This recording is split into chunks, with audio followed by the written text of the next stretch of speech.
오늘 우리에게 주시는 하나님 말씀 마가복음에 있는 말씀입니다. 마가복음 16장 14절서부터 18절에 있는 말씀, 신약성경 103면에 있습니다.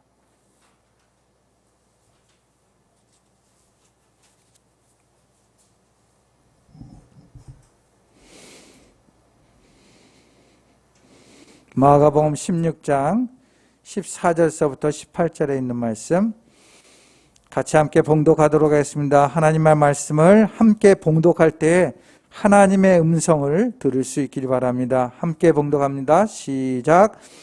그 뒤에 11 제자가 음식을 먹을 때 예수께서는 그들에게 나타나셔서 그들이 믿음이 없고 마음이 무딘 것을 꾸짖으셨다. 그들이 자기가 살아난 것을 본 사람들의 말을 믿지 않았기 때문이다. 또 예수께서 그들에게 말씀하셨다. 너희는 온 세상에 나가서 만민에게 복음을 전파하여라.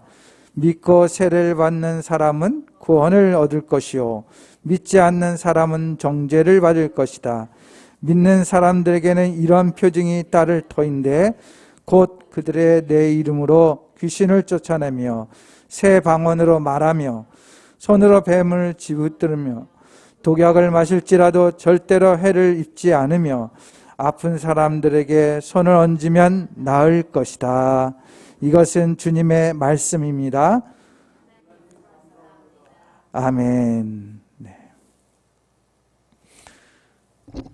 영상으로 예배드리신 분도 그렇고 우리 다 같이 인사 나누겠습니다. 새해 복 많이 받으세요. 네. 하나님이 자녀된 여러분에게 복을 내려주시기를 원합니다. 그 은혜와 복을 누릴 수 있는 2021년 한 해가 될 수 있기를 주님의 이름으로 축원드립니다. 2021년도 각자의 마음속에 소원이 있을 것입니다. 그 소원들이 주님 안에서 잘 이루어져서 가정마다 일터마다 하나님의 기쁨과 감사가 넘칠 수 있는 귀하고 복된 한 해가 될 수 있기를 바랍니다. 주님께서는 분명히 말씀하셨어요. 잠언서 8장 17절 말씀, 나는 나를 사랑하는 사람을 사랑하며 나를 간절히 찾는 사람을 만나준다. 잠언 8장 21절 말씀에서도 나를 사랑하는 사람에게는 내가 재물을 주어서 그의 금고가 가득 차게 하여 줄 것이다. 이렇게 분명히 말씀 가운데 있습니다. 물론 물질의 풍만을 이야기하는 게 아닙니다. 하나님을 찾고 사랑하는 사람은 하나님이 약속하셨어요. 저마다 사랑하는 방식, 스타일은 다를 수 있습니다. 그럼에도 어떠한 방식이든지 하나님을 사랑하되 전심으로 사랑하면 하나님께서 그 가정과 삶 속에 하나님이 약속하신 축복으로 함께 해주신다라는 말씀인 것이죠.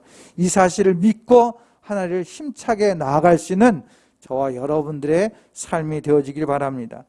코로나 상황이지만 그래서 영상으로도 예배드리고 대면으로 예배드리는 방식, 이러한 방식이 다 다를지라도 하나님을 향한 마음은 신령과 진정으로 드려야 하는 것이죠.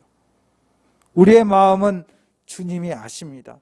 내가 어떠한 곳에 있든지 간에 하나님을 사랑하고 최선을 다하고 정성을 다하면 그 마음은 다른 사람은 다 몰라줘도 하나님은 분명히 아신다는 것이에요. 새해를 맞이해서 새로운 마음으로 주님 앞에 나아갑시다. 그래서 올 한 해는 진짜 어려움이 있어도 하나님이 이렇게 우리를 도와주셨구나, 하나님이 이렇게 함께 해주셨구나, 그 은혜를 충만히 누릴 수 있는 저와 여러분들, 우리 팔당교회가 될 수 있기를 다시 한번 주님의 이름으로 축원드립니다. 송구여행 영신예배 때 2021년도 주제를 말씀드렸어요. 뭡니까? 주보에 나와 있죠. 맨 앞에 구원의 빛이 되게 하소서. 구원의 빛이 되게 하소서. 우리 교회를 중심으로 한 팔당의 이웃들, 교인들을 중심으로 한 우리 가정들, 주님의 말씀을 전하는 한 해가 되는 그런 소망의 마음으로 정했습니다. 그런데 이 말씀은 제 생각으로 되어진 건 아니에요. 바로 주님께서 성도 여러분들에게 주신 말씀이라고 저는 믿습니다. 오늘 본문 15절에서 16절 말씀입니다. 같이 함께 15절에서 16절의 말씀 다시 한번 함께 봉독하겠습니다. 시작.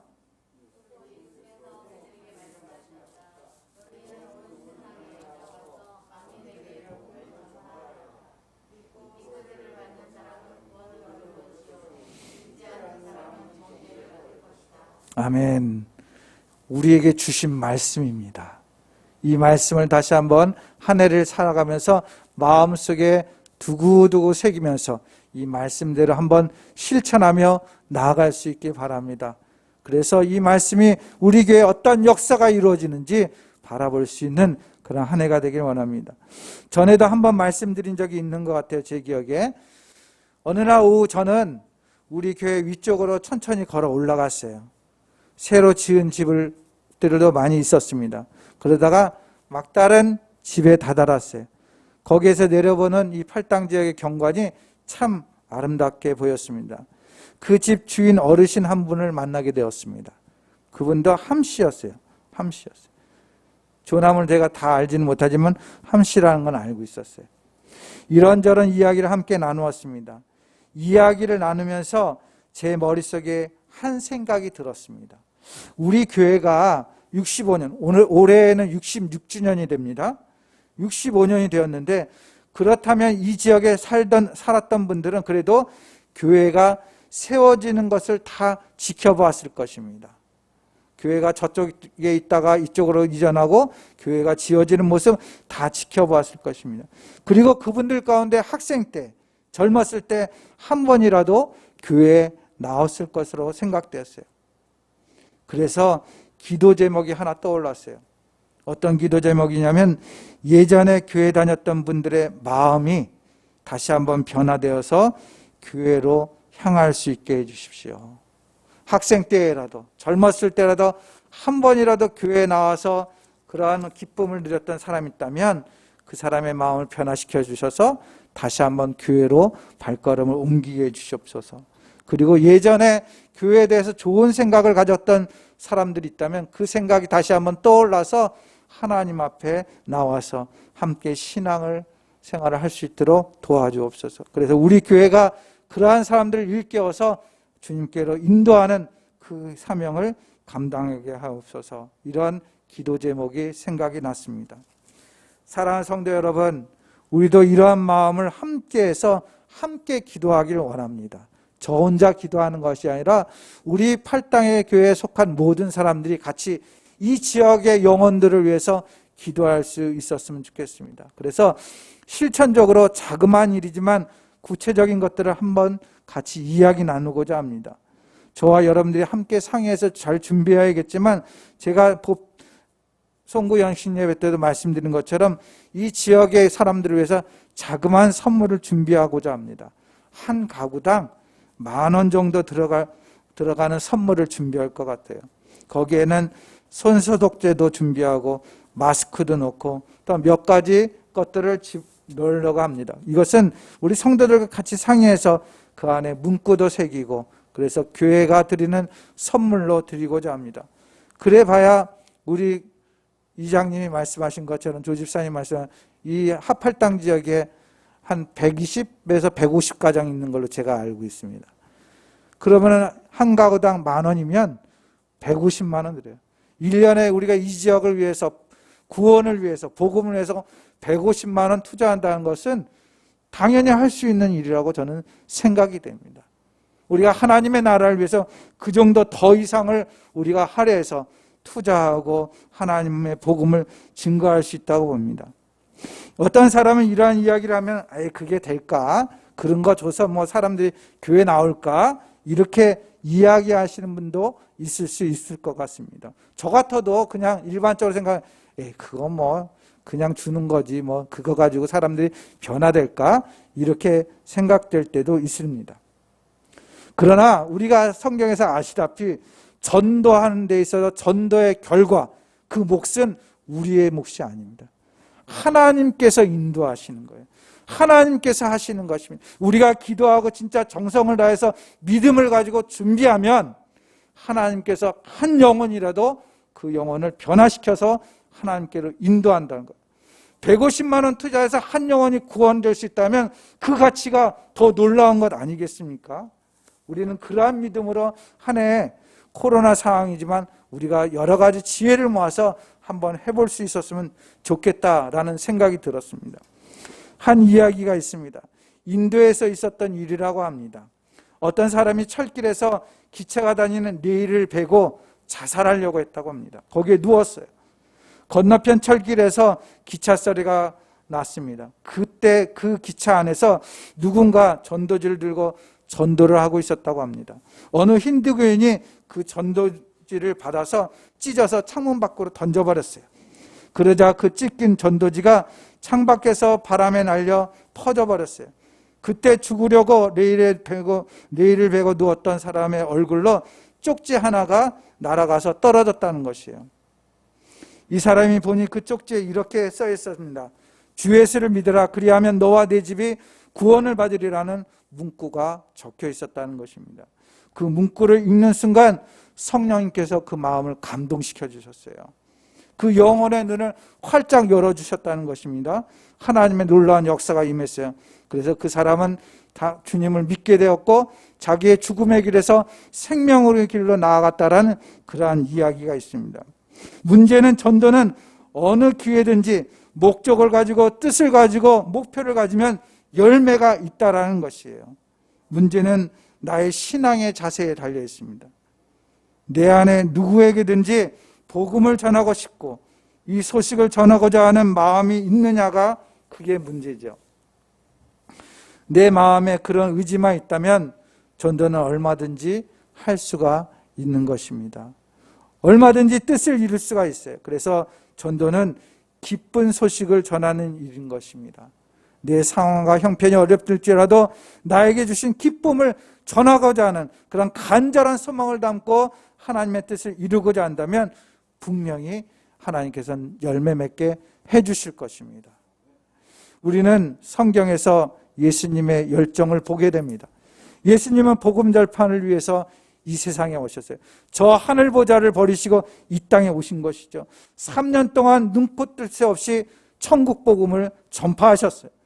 그리고 마침내 십자가에서 죽으시고 부활하시고 승천하시는 그 순간에 그때 주님은 제자들에게 그리고 이 세상의 많은 그리스도인들에게 마지막 당부를 하셨습니다. 오늘 함께 읽었었던 본문이죠. 너희는 온 세상에 나가서 만민에게 복음을 전하여라. 믿고 세례를 받는 사람은 구원을 얻을 것이요 믿지 않는 사람은 정죄를 받을 것이다. 이렇게 말씀해 주셨어요. 마지막에 많은 일들 중에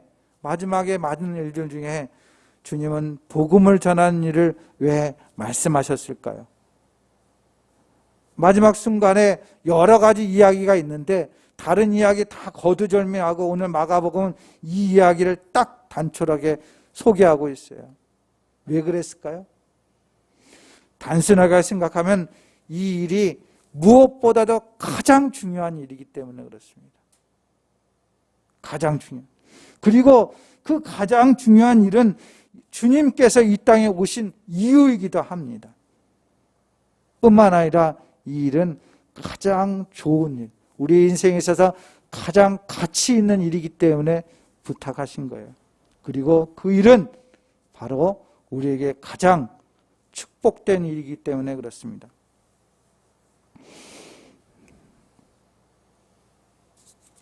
마스크가 자꾸 내려가서 죄송합니다. 그런데 여기서 우리가 생각할 중요한 것이 있어요. 가장 축복되고 좋은 일은 한 가지 생각.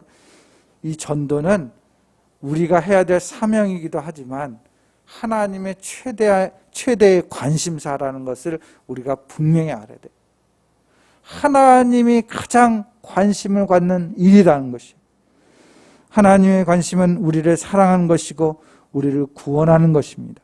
그렇기 때문에 하나님은 이 세상의 구원을 위해서 예수님을 보내주신 것이에요. 보내셔서 세상을 구원하기 위해서 희생 제물로 삼으신 것이죠. 이 정도면 하나님의 세상을 향한 관심사가 어떤 것인지 알지 않습니까?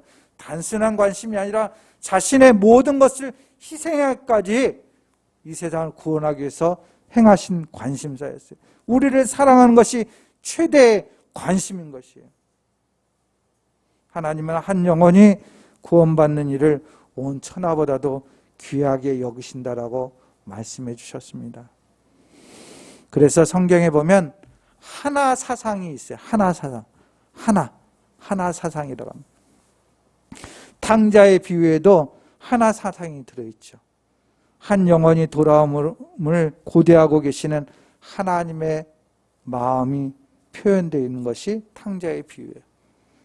드라크마 동전의 비유에서도 잃어버린 한 영혼을 찾으시는 하나님의 마음을 그대로 표현하고 있어요. 잃은 양 비유에서는 그 심정이 더 절절하게 나타나 있습니다. 하나님은 온전한 99마리의 양을 놓아두고 잃어버린 한 양을 찾으러 온들을 헤매는 목자의 모습을 표현해주고 있습니다. 그 목자의 모습이 바로 하나님의 마음이고 하나님의 심정인 것이죠. 전도는 한 사람을 그냥 교회에 데려오는 차원을 넘어서는 것이에요. 한 사람을 데려와서 교회를 부흥시키고자 하는 그런 차원으로 보아서는 안 됩니다. 전도는 그보다 더 훨씬 더 근본적인 의미를 갖고 있다는 것이에요. 그래서 성경을 보면 복음을 들고 산을 넘는 자의 발걸음이 어찌 그리 아름다운가 라고 이야기하고 있습니다. 하나님의 관심 중에 온통 세상을 구원하고 영혼들이 멸망당하지 않고 구원에 받는 것을 집중하고 있다는 것을 우리는 알 수 있습니다. 그래서 이렇게 영혼을 구원하기 위해서 포기하지 않으신 변함없는 주님의 사랑을 히브리서 기자는 어떻게 이야기합니까? 예수 그리스도께서는 어제나 오늘이나 영원히 한결같은 분이다. 그 관심이 변함없이, 때로는 우리가 실수하고 실패하고 또한 하나님 앞에 부끄러운 일을 저지를지라도 하나님은 우리를 향한 구원을 놓지 아니하시고 끝까지 우리를 사랑하고 있다라고 표현하고 있는 것입니다. 이것이 바로 복음인 것이죠. 나와 같은 죄인을 끝까지 사랑한다는 것은 복음인 것이에요. 신학자 위르겐 몰트만이라는 분이 있습니다. 그분의 저서의 생명의 샘에서는 이렇게 말하고 있습니다.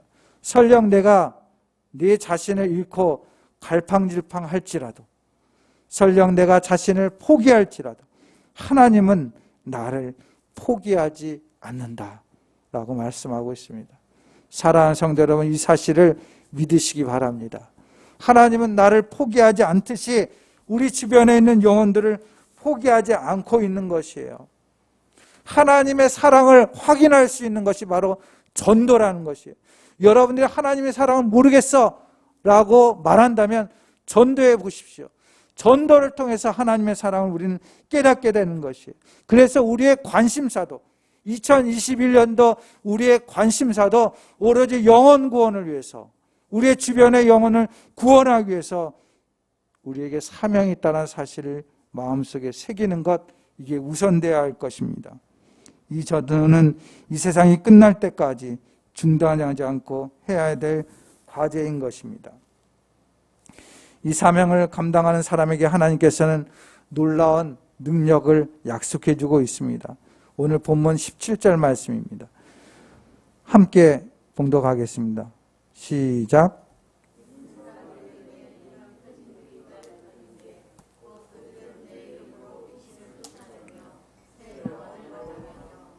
아멘. 자꾸 흘러내려서 신경 쓰여서 벗었습니다. 죄송합니다. 새 방언을 말하며 라고 이야기합니다. 말이라는 것은 그 사람의 세계, 그 사람의 존재 방식, 그 사람의 가치가 담겨져 있어요. 내가 어떠한 지식을 배우고 어떠한 생각을 가지고 어떠한 삶의 환경을 가지고 살았느냐는 그 말을 통해서 알 수가 있는 거예요. 충청도 지역에서 오래 산 사람 어떻습니까? 충청도 말을 하는 거죠. 그렇죠? 방언을 하는 거예요. 충청도 방언을 하는 겁니다. 그리고 충청도적인 생각을 가지고 있는 거예요. 경상도에 사는 사람도 그렇고 전라도에 사는 사람도 그렇고 다 각자의 삶의 환경에 따라서 그 사람의 존재 방식이 말을 통해서 나타날 수 있다는 것이죠. 우리는 성령에 속한 사람인 것입니다. 그렇기 때문에 세상의 방식이 아니라 하나님의 방식, 하나님 나라의 방식으로 살아가는 존재인 것이죠. 거기에 덧붙여 말한다면 이 방언을, 새 방언을 했다는 것은 내가 이제 달라졌다는 거예요. 예전에는 세상 사람이었지만 이제 하나님의 자녀이기 때문에 나는 달라진 것이에요. 무릇 존재가 달라지면 언어가 달라지게 되어 있습니다. 그렇기 때문에 새 방언을 말한다는 것은 말하는 내용이 달라졌다는 것을 의미하고 삶의 양식이나 또한 삶의 차원이 달라졌다는 것을 의미하는 것이죠. 제자들의 성령을 받기 전에는, 부활 이전에는 세상 속에 살던 삶을 살았지만 그들이 성령이 임하고 나서는 하나님의 은혜로, 믿음으로 살게 된 것을 우리는 성경을 통해서 보게 됩니다. 그리고 본문 18절 말씀 함께 다시 한번 읽겠습니다. 시작.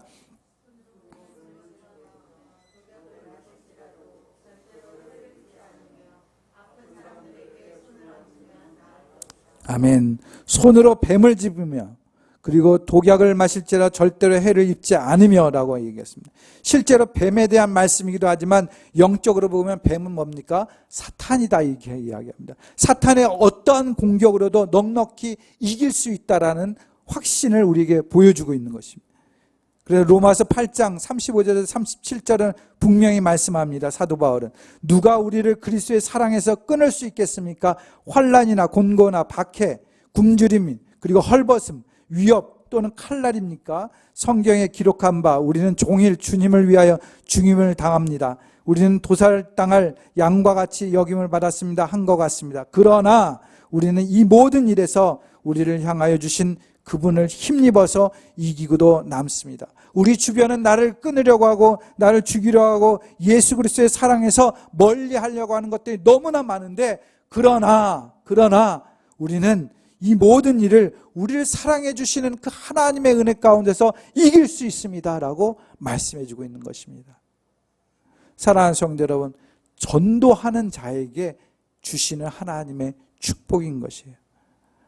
하나님께서 우리에게 주신 사명을 감당할 때 이러한 은혜를 경험할 수 있다라는 것입니다. 여러분들이 주님의 사랑을, 내가 하나님께서 나를 사랑한다는 거 믿으십니까? 나는 아직도 모르겠어. 하나님이 나를 사랑하는 거 모르겠어. 그렇다면 전도해 보시기 바랍니다. 전도하는 순간 하나님께서 그 마음 가운데 하나님의 사랑이 무엇인지를 깨닫게 해 주실 것입니다. 오늘도 분명히 전도할 때, 너희가 온 세상에 나가서 하나님의 말씀을 증거할 때에 이런 일들이 나타난다라고 말씀해 주고 있는 것입니다. 사랑하는 성도 여러분, 우리가 올 한 해 하나님 앞에 전도함으로 인해서 하나님의 사랑, 하나님의 능력, 하나님의 권세를 진실로 경험할 수 있는 그런 믿음의 역사를 이룰 수 있는 그런 우리 성도들 될 수 있기를 주님의 이름으로 축원드립니다. 그렇기 때문에 우리는 전도를 말할 때 몇 가지 생각할 것이 있어요. 여러 가지 있지만 두 가지 한번 보고자 합니다.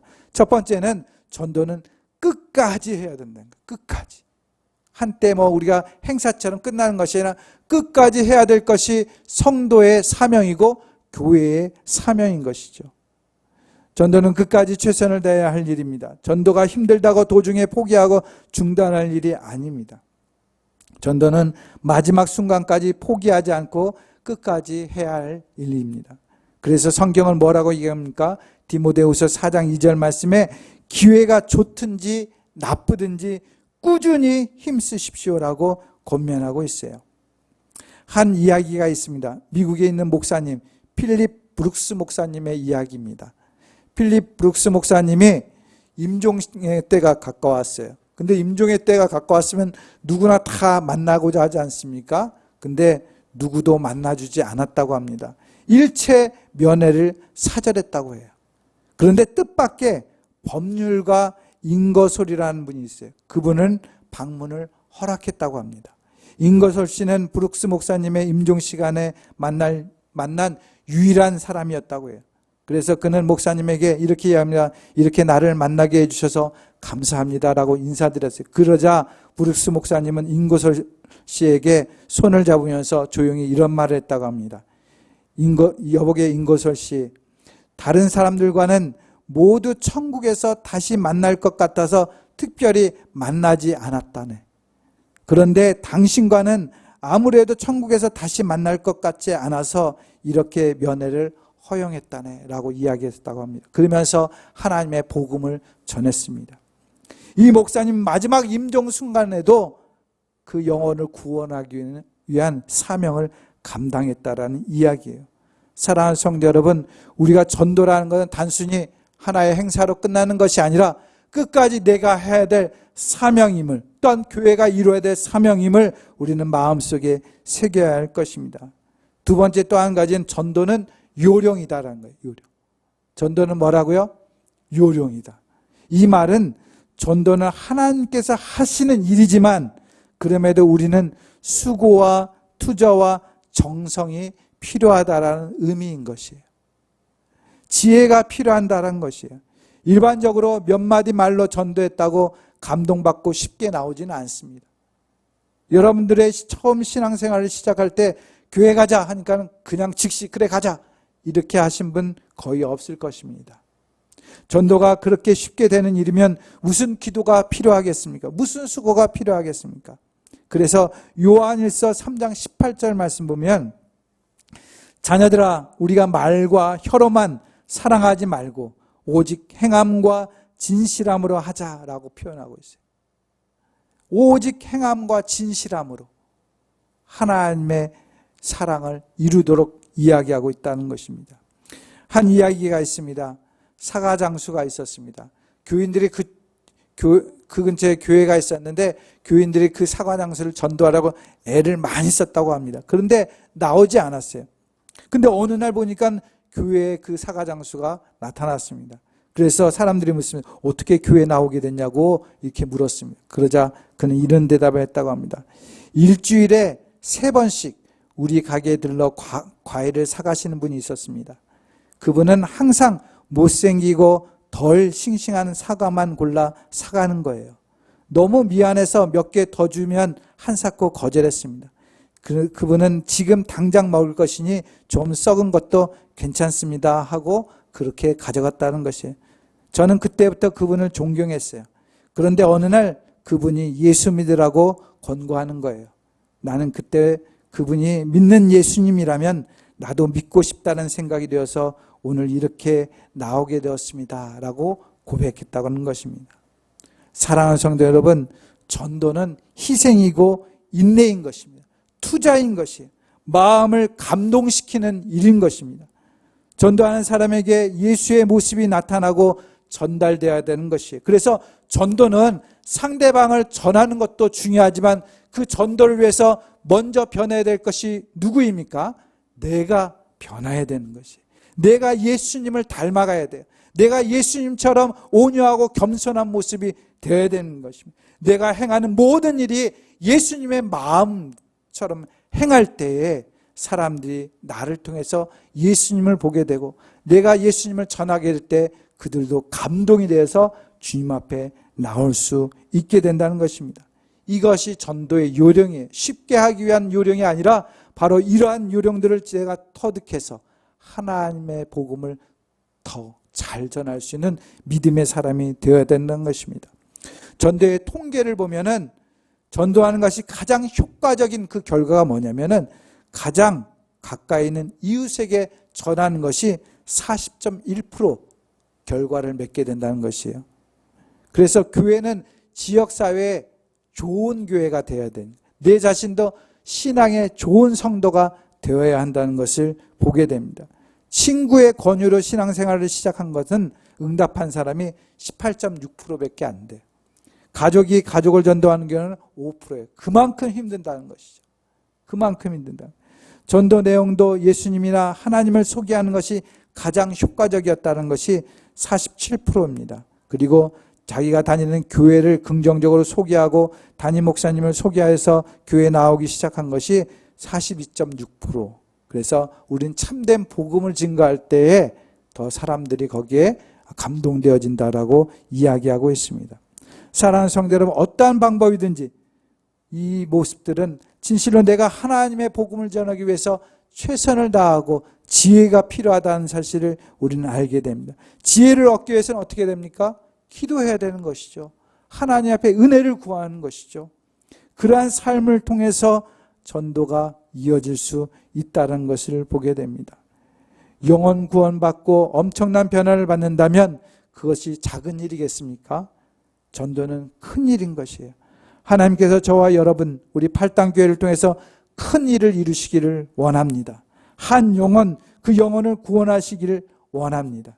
올 한 해 한 영혼을 구원하는 은혜의 자리로 나아가는 저와 여러분, 우리 교회가 되어질 수 있기를 바랍니다. 그래서 진실로 올 한 해는 한 영혼을 하나님 앞에 바르게 세움으로 인해서 우리 교회가 더 하나님의 사랑을 깊이 깨닫고 하나님의 은혜를 더 기뻐하며 영광 돌릴 수 있는 그런 복된 한 해가 될 수 있기를 주님의 이름으로 축원드립니다. 기도하겠습니다. 사랑과 은혜가 많으신 아버지 하나님 감사합니다. 믿음으로 살아가는 길은 바로 전도하는 길입니다. 아버지 하나님, 단순히 우리가 어떤 행사로 끝나는 것이 아니라 우리에게 향하신 하나님의 관심, 영혼을 구원하기 위해서 최선을 다하신 그 하나님의 마음을 닮아서 우리도 우리의 이웃에게, 우리의 가족에게 오늘 올 한 해 아버지는 그들을 위해서 기도하며 또한 헌신하며 인내하며 진실로 최선을 다해서 한 영혼을 구원할 수 있는 귀하고 놀라운 큰 일을 이루는 복된 한 해가 될 수 있도록 함께하여 주옵소서. 그러한 마음을 품고 믿음으로 기도할 수 있는 우리 팔당 공동체가 될 수 있도록 하나님 은혜 베풀어 주시옵소서. 감사하고 예수님의 이름으로 기도드립니다. 아멘.